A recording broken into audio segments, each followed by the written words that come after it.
তোমরা যারা নবম দশম শ্রেণীতে পড়ো এবং উচ্চতর গণিত আছে তাদের ক্ষেত্রে তোমরা জানো যে আংশিক ভগ্নাংশ এমন একটা টপিক যে টপিক থেকে প্রতিবারই প্রশ্ন আসে, কিন্তু কিছু জিনিস ব্যতিক্রম থাকার কারণে কোনো সময় এই আংশিক ভগ্নাংশের অঙ্কটা ভুল করে আসে অনেকেই।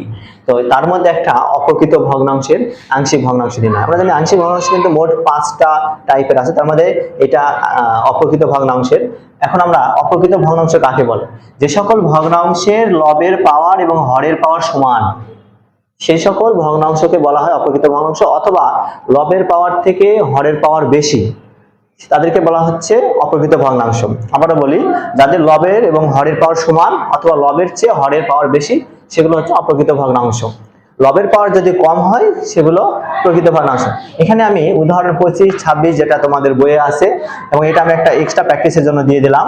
এই 3টা অঙ্ক কিভাবে সলভ করব একটু দেখা যাক।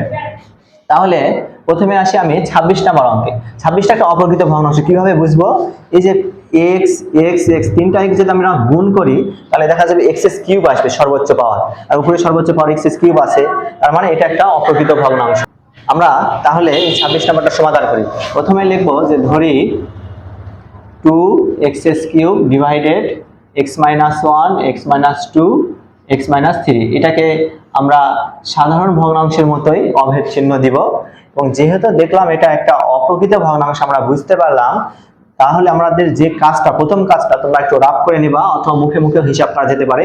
এটা সর্বোচ্চ পাওয়ার কিন্তু 2x³ হবে, এখানে সর্বোচ্চ পাওয়ার x³ অর্থাৎ এই পদটা হচ্ছে 2x³, আর এখানে সর্বোচ্চ পাওয়ার হবে x x x, এটার গুণফলই কিন্তু সর্বোচ্চ পাওয়ার হবে। প্রথম যে চলকগুলো থাকবে সেটার গুণফলই কিন্তু সর্বোচ্চ পাওয়ার হবে। এই 3টা গুণ করলে x³ হয়। এই দুটাকে আমরা ভাগ করব, ভাগ করলে রেজাল্ট কত আসে? 2। যেটা রেজাল্ট আসবে এখানে সেটাকে আগে আমাদের এখানে প্লাস আকারে দিতে হবে। তার পরবর্তীতে যে নিয়ম আছে আমাদের সাধারণ ভগ্নাংশ নির্ণয় করার, সেই নিয়ম অনুযায়ী আমরা আগাবো। মানে এর পরবর্তীতে a ডিভাইডেড এই যে x - 1, তারপরে প্লাস b ডিভাইডেড x - 2, তারপরে প্লাস c ডিভাইডেড x - 3, এটা সমীকরণ 1। তাহলে এই যে এটাই আমাদের ব্যতিক্রম নিয়ম অপ্রকৃত ভগ্নাংশের ক্ষেত্রে। আবার বলি এটা কিভাবে নির্ণয় করব? এখানকার সর্বোচ্চ পাওয়ার আছে এমন পদ ভাগ এখানকার সর্বোচ্চ পাওয়ারের পদ ভাগ করব, ভাগ করলে যে মানটা পাবো সেটাই। এরপরে বাকিটা প্রকৃত ভগ্নাংশের নিয়ম অনুযায়ী আমরা সমাধান করব, ঠিক আছে? আমরা 25 নম্বর অঙ্কে যাই। 25 নম্বর অঙ্কটাও এভাবেই। আগে আমরা ধরি যে 25 নম্বর অঙ্কের ক্ষেত্রে কিন্তু এই জায়গাতে আমরা আগে একটু আমাদের এখানে হিসাব করা আছে, তারপরেও এই জায়গাটাতে আমরা একটা কাজ করে নেব, গুণ করব, গুণ করে দেখবো যে কি হয়, সর্বোচ্চ পাওয়ার কত হয়। x আর x গুণ করলে কত হয়? সর্বোচ্চ পাওয়ার x² হয়। আবার উপরেও x আর x গুণ করলে সর্বোচ্চ পাওয়ার কত হয়? x² হয়। এটা গুণ আলাদা করে নিলেও হবে, গুণ না করলেও চলবে। তার মানে আমরা বুঝলাম যে এটাও একটা অপ্রকৃত ভগ্নাংশ, যেহেতু এখানে সর্বোচ্চ পাওয়ার x², এখানে সর্বোচ্চ পাওয়ার x², দুইটা পাওয়ার সমান সমান। তাহলে আমরা এই ক্ষেত্রে ধরি x - 1 x - 5 আর নিচে আছে x - 2 x - 4। তাহলে এখানে x আর x গুণ করলে x², এটা আমরা অন্য জায়গায় একটু রাফ করে নেব। এখানে x আর x গুণ করলে x², তাহলে x² ভাগ করলে 1 হয়। এজন্য এটা অভেদ চিহ্ন দিয়ে আগে 1 দিতে হবে প্লাস, তারপরে বাকি নিয়ম a divided x - 2 plus b divided x - 4, যেটা তোমাদের বইয়ে আছে।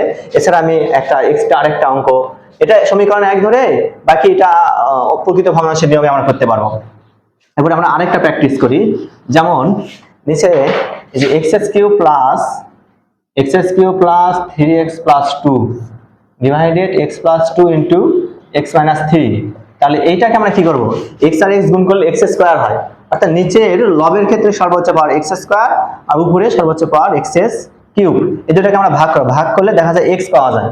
এখন আমরা এখানে x প্লাস বাকিটা যে নিয়ম অনুযায়ী আমরা সমাধান করি সেভাবেই আসবে। এখানে a ডিভাইডেড আর এখানে b ডিভাইডেড x - 3।